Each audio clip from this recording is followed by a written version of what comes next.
All right, what questions do we have? There are questions, there are always questions. So, go ahead. Go ahead. Okay. For MadHope, do you target children only? No. All age groups? All age groups. Yep, we have connected with a 36-year-old, a 47-year-old. Like we're not limiting the age group whatsoever. We're going to eventually build children's groups and adult groups, because it'd be kind of hard for a 47-year-old to come in and talk with the 10-year-old about what he's going through. So are the children in their own support group and families? Separate. We want the kids to be able to talk with each other and talk about what they're doing. And then in another area, the families talk about what they're going through.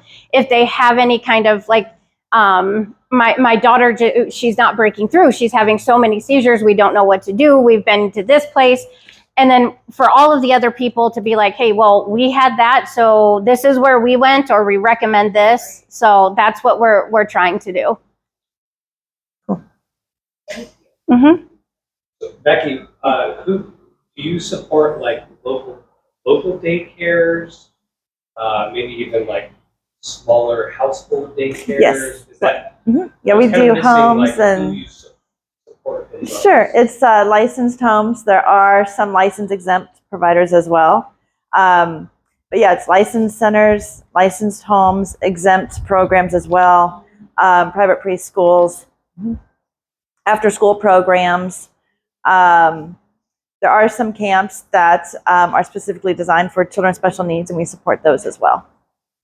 Yeah. I saw in the folder that you're connected to the baby fold somehow too. How's that? Yes, we do have mental health consultants. They're contracted with us. The mental health consultants go into the child care programs, and they work specifically with the children with severe behavioral problems. Because what we're finding is that there's a huge expulsion rate for preschool children getting expelled from their programs. And what they really need is consistency of care. And that's where the mental health consultants come in. They go in and do the observations, see what's going on with the child, give the staff ideas on what they can do, and then they talk to the parents too. So it's a huge village of staff and parents, and trying to do the best they can to keep the child in the program. Is there an expense associated with that? It's all funded through either the baby fold or through grants, funding, things like that. Mm-hmm. I was going to ask about your funding streams, but what currently funds are DHS, Department of Human Services. Mm-hmm. state funding and then grants? Yep. Yep. So it sounds like at MadHope you partner with other organizations as well. And the seizures themselves can be caused by a lot of different things, it seems like. Yes. Do you cross over with partnership with other organizations? Like, I remember my wife had some seizure activity early on in her marriage when she was pregnant. Mm-hmm. Never outside of pregnancy. So yeah, the hormones in regard probably cause those. Yeah, no, very true. Maddie's is due to Maddie is adopted. Bio mom did meth and cocaine while she was pregnant with Maddie.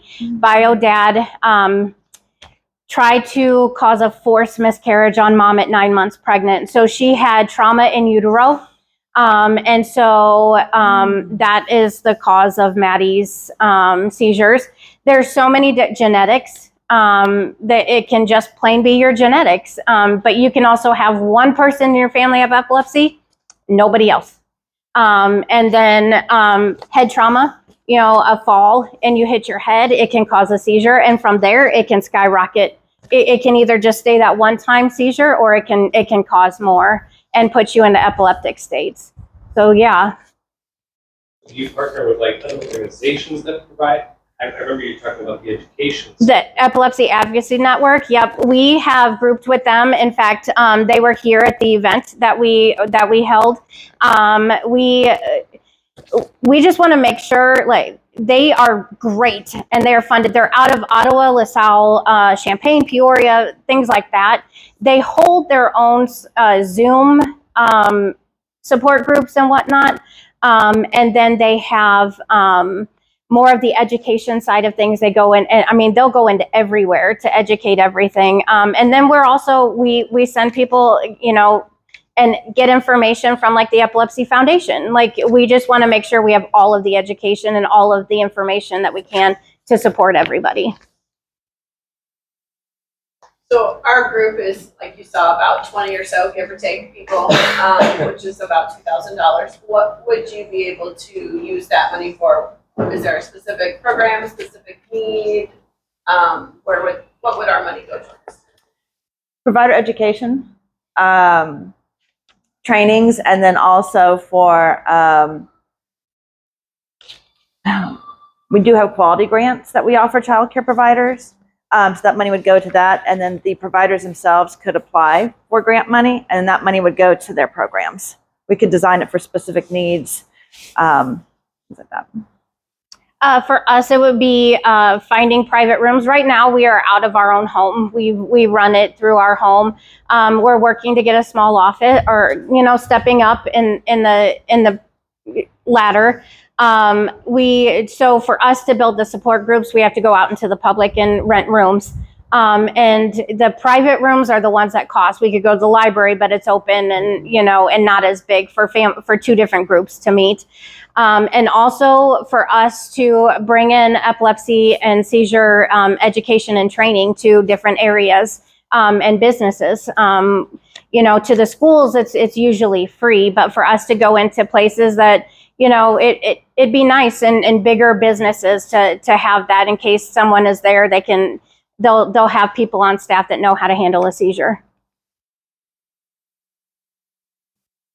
And then my follow-up question is always, if in the event that you're not chosen, how else could we help your organization? Whether it be volunteer or donate supplies, or what could we do to support non-monetarily? Let's see. For us, we're such a small outfit.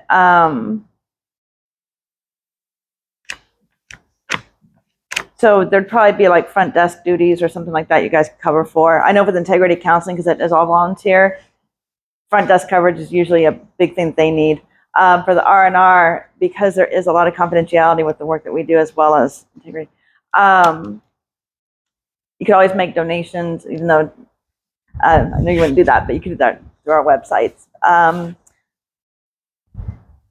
Let's see. There's always outreach events, like the trunk or treat events are coming up, and that's a big one. We're always looking for extra people to help out with those as well.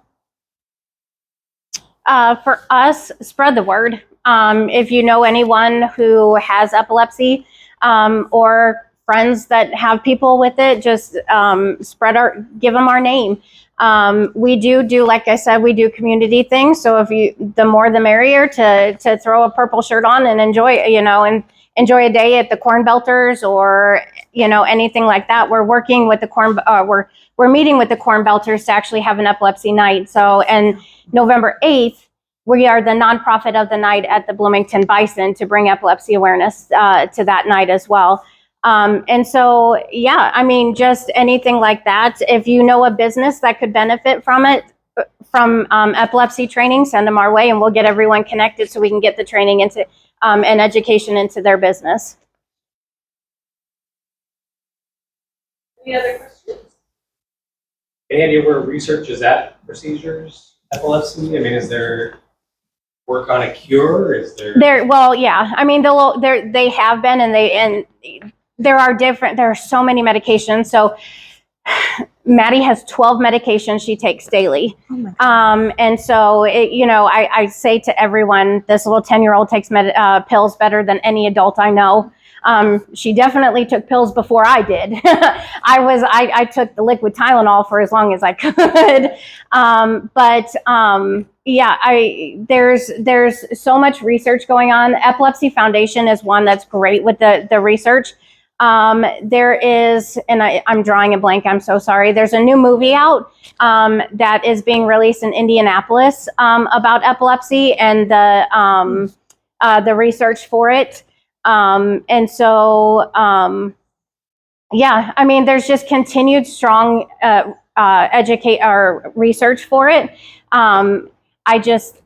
it's not coming anytime soon. There's a cure not coming anytime soon, unfortunately. I will say that, so Maddie had to switch over med. Maddie went from having 40 to 60 seizures a week.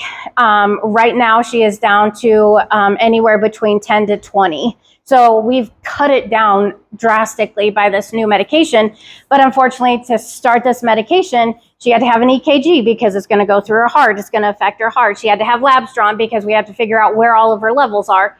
There's so much that goes into it that you have to think about, that it's just crazy. Someone thinking that they can go to the doctor and just start some meds. There's so much behind it that we hope to help people realize what that is.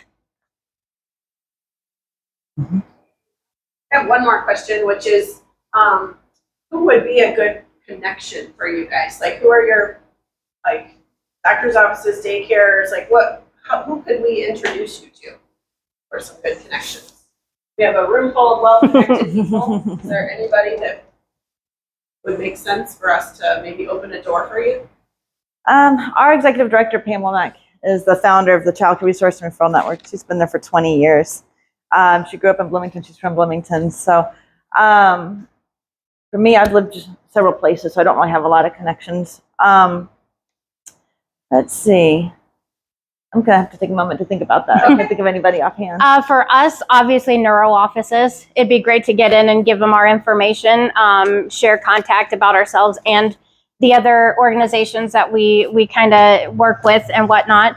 Daycares, that's one that I wanted to start to go into because, you know, kids have seizures too. So to get the education into the daycares would be great for us. So yeah, that'd be something we'd love. Have you met Becky? Hello. I know. Nice to meet you. Yes, nice to meet you. How that works out? Uh-huh. Very good. Yeah. Cool. Well, yeah, we would love for you two to meet up and grab coffee and see how you can help each other. But Yeah. Unless there's any other questions, if we're good. We can wrap up a few housekeeping items. Okay.